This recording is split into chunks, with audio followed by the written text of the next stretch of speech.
సుమన్ టీవీలో మీ business promotions కోసం ఈ కింది నెంబర్ను సంప్రదించగలరు.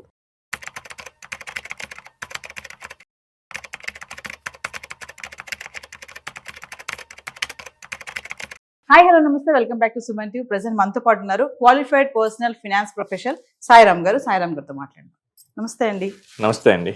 సాయిరామ్ గారు, చాలా మంది ఇన్వెస్టర్స్ కూడా ఎస్ఐపి చేస్తూ ఉంటారు, కానీ చూసుకుంటే అచీవ్మెంట్ అనేది వాళ్ళ దగ్గర కనపడదు. ఎందుకంటే ఎస్ఐపి చేస్తున్నా కూడా ఈ అచీవ్మెంట్ అనేది ఎందుకు కనిపించదు? చేస్తున్నటువంటి మిస్టేక్స్ ఏంటి అంటే, సో ఈ రోజుల్లో చాలా మంది అయితే అవేర్నెస్ వచ్చేసి ఈ ఈక్విటీస్ లో, స్టాక్ మార్కెట్ లో, మ్యూచువల్ ఫండ్స్ వీటిల్లో అయితే ఎస్ఐపిస్ ఇన్వెస్ట్మెంట్స్ అయితే చేస్తున్నారు. ఈ ట్రెండ్ అనేది మనకి చూసుకుంటే లాస్ట్ 4 years లో చాలా విపరీతంగా పెరిగిందండి. అంతకుముందు 2019 అంతకుముందు అయితే కనుక ఇంత హెవీగా లేదు. మనం యాంఫీ డేటా ప్రకారం చూసుకున్నా కానీ మన తెలుగు స్టేట్స్ నుంచి కూడా ఇయర్ ఆన్ ఇయర్ మనకి ఎస్ఐపి చేసే వాళ్ళ సంఖ్య పెరుగుతుంది అండ్ ఎస్ఐపి చేసే అమౌంట్ కూడా బాగానే పెరుగుతుంది. కానీ మనం ఇన్డెప్త్ గా చూస్తే కనుక ఈ ఎస్ఐపితో ఎంతమంది వాళ్ళ లైఫ్ గోల్స్ అచీవ్ చేశారంటే కనుక ఆ సంఖ్య చాలా తక్కువగా ఉంటుంది. సో ఇది అతి బాధాకరమైన విషయం. సో మనం చాలా మంది ఫైనాన్స్ ప్రొఫెషనల్స్ చెప్పేది ఏంటంటే మీ గోల్స్ అచీవ్ చేయడానికి ఎస్ఐపి అనేది ఒక అద్భుతమైన మార్గం అని చెప్తూ ఉంటారు.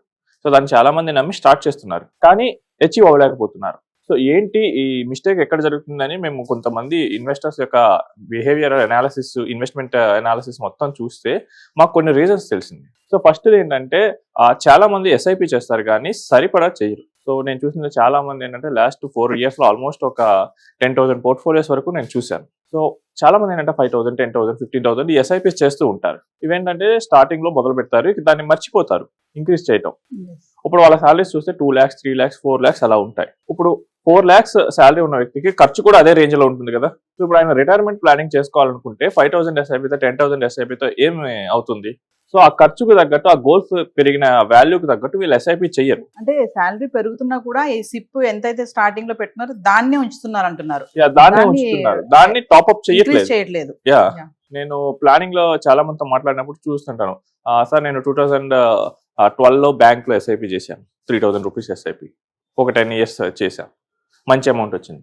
అంటే 10 years పాటు సేమ్ 3,000 రూపీస్ వాళ్ళు కంటిన్యూ చేశారు. అంతేగాని ఈ టైంలో వాళ్ళ ఇన్కమ్ 10 times పెరిగింది, వాళ్ళ ఎస్ఐపి అమౌంట్ మాత్రం పెంచుకోలేదు. సో దీనివల్ల ఏమవుతుంది, వాళ్ళకి ఫైనల్ గా వాళ్ళు తెచ్చుకునే కార్పస్ అనేది తగ్గుతుంది. దాంతో వాళ్ళు అనుకున్న గోల్స్ అనేది అచీవ్ అవ్వవు. అండ్ మనకేంటంటే ఇన్ఫ్లేషన్ వల్ల గోల్స్ వాల్యూస్ కూడా పెరుగుతూ ఉంటాయి. సో ఇమాజిన్ ఏ పర్సన్ ఒక 5 years తర్వాత హౌస్ డౌన్ పేమెంట్ చేయాలనుకుంటున్నాడు. సో డౌన్ పేమెంట్ కి ఈ రోజు ఉన్న రేట్ ప్రకారం ఒక 20 lakhs అనుకున్నాడు అండ్ స్టార్ట్ చేశాడు. బట్ మనకేంటంటే రేట్లు అనేవి పెరుగుతూ ఉంటాయి కదా. సో ఇప్పుడు ఆయన ₹1,00,00,000 అనుకున్న ఇల్లు 1,50,00,000 అయింది అనుకోండి, డౌన్ పేమెంట్ కూడా అంతే రేషియోలో కొంచెం పెంచుకోవాలి కదా, 20 బదులు 30 చేయాలి.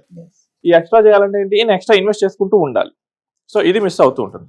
సో 2 months బ్యాక్ నేను నాకు ఫైనాన్షియల్ ప్లానింగ్ కోసం ఒక మంచి ఐటీ కంపెనీలో సీనియర్ లెవెల్లో ఉన్న, వైస్ ప్రెసిడెంట్ లెవెల్లో ఉన్న మా పర్సన్ నాకు ప్లానింగ్ కోసం వచ్చారు. సో ఆయన ఫైనాన్సెస్ నేను అనలైజ్ చేశాను.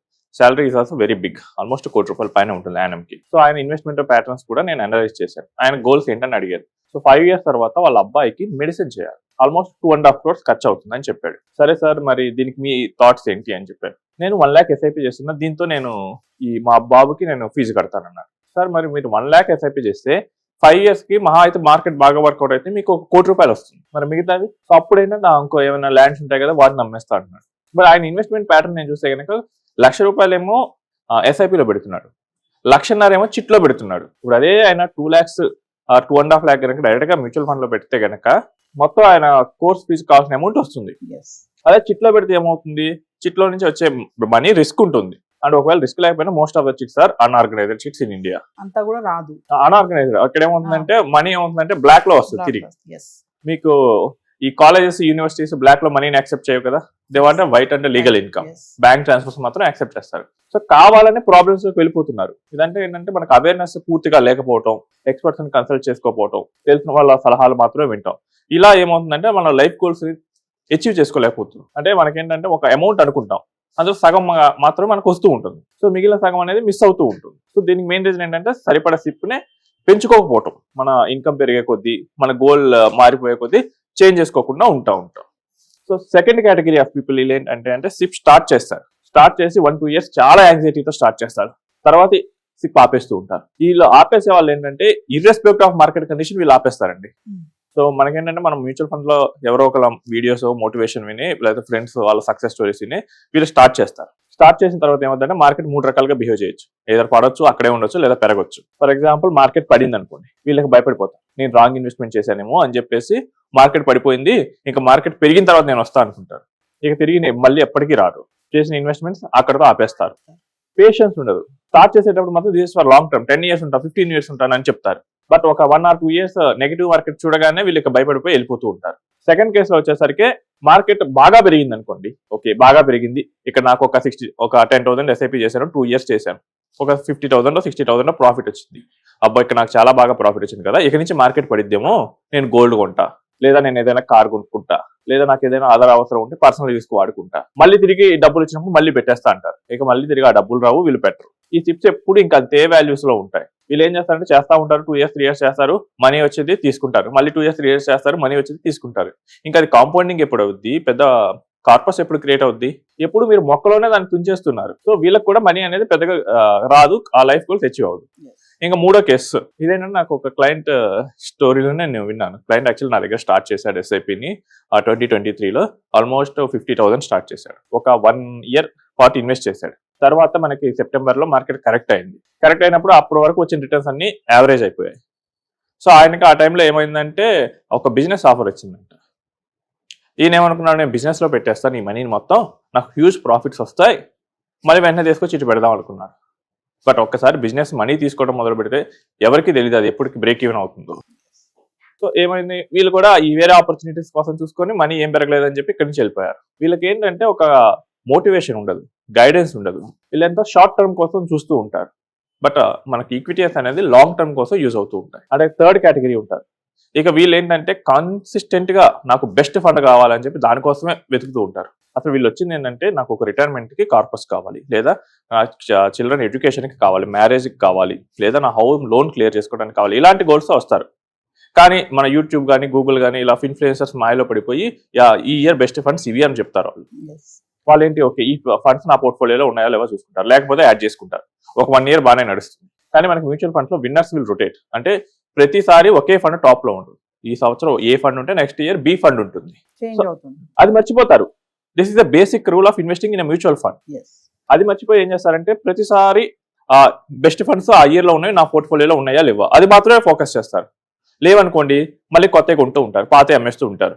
సో ఈ సైకిల్ ఎంత ఇలా రిపీట్ అవుతూనే ఉంటుంది. అండ్ వీళ్ళకి ఏంటంటే రిటర్న్స్ అనేవి 1 year వస్తుంది, 2 years పోతుంది. అట్ ద ఎండ్ ఏమవుతుంది, వీళ్ళకి యావరేజ్ రిటర్న్స్ మాత్రమే వస్తూ ఉంటాయి. సో వీళ్ళకి ఏంటంటే బెస్ట్ ఫండ్ కోసం వెతుక్కునే ఆశలో పడిపోయి వచ్చిన గోల్స్ అన్ని మర్చిపోతారు. సో వ్యాన్గర్డ్ అనే యుఎస్ రీసెర్చ్ ప్రకారం ఒక ఫండ్ ఆల్మోస్ట్ ఒక 15% రిటర్న్ ఇస్తే అందులో ఇన్వెస్టర్ ఓన్లీ 9% మాత్రమే తీసుకోగలుగుతున్నాడు. మిగిలిన 6% ఎటుపోతుంది, ఇన్వెస్టర్ సొంత ఆలోచనలతో ఓకే నేను ఇది కాదు అది ట్రై చేస్తాను, లేదా ఈ ఫండ్ కాదు వేరే ఫండ్ ట్రై చేస్తారు, నా ఫ్రెండ్ అది చెప్పాడు, ఇలా వాళ్ళ సొంత ఆలోచనలు పెడతారు, లేదా భయపడిపోయి వాళ్ళ ఓన్ బయాసెస్తో మార్కెట్ని ప్రిడిక్ట్ చేయాలని చూస్తారు. సో ఇలా వాళ్ళ ఓన్ ఆలోచనలతో చేసి ఆ రిటర్న్స్ని పోగొట్టుకుంటున్నారు. మార్కెట్ మనకన్నా చాలా తెలివైందండి. మార్కెట్లో ఒక బేసిక్ రూల్ ఉంటుంది, time spending in the market will give more return rather than timing the market. అది అందరికీ తెలుసు, బట్ స్టిల్ ఫాలో అవ్వరు. ఏంటంటే టైం చేయడానికి చూస్తున్నారు, ఇది కరెక్ట్ టైమేనా, నీ దగ్గర డబ్బులు ఉంటే కరెక్ట్ టైము, డబ్బులు లేకపోతే ఎట్లా నువ్వు పెట్టలేవు కదా, అది మర్చిపోయి ఇది కరెక్ట్ టైమా కాదా, ఏం చేయాలి, బెస్ట్ ఫండ్ ఏంటి, వీటి మీద పడిపోతారు. చివరికి వీళ్ళు ఏంటి ఫండ్స్ మీద కాన్సన్ట్రేట్ చేస్తారు తప్ప వాళ్ళకి వచ్చే లైఫ్ గోల్స్ మీద అచీవ్ చేయలేరు. సో ఇలా చాలా మిస్టేక్స్ తో ఇన్వెస్టర్స్ చేస్తూ ఉంటారు. వీటన్నిటిని కనుక మనం సరి చేసుకోగలిగితే కనుక మనం లైఫ్ గోల్స్ అచీవ్ చేయగలం.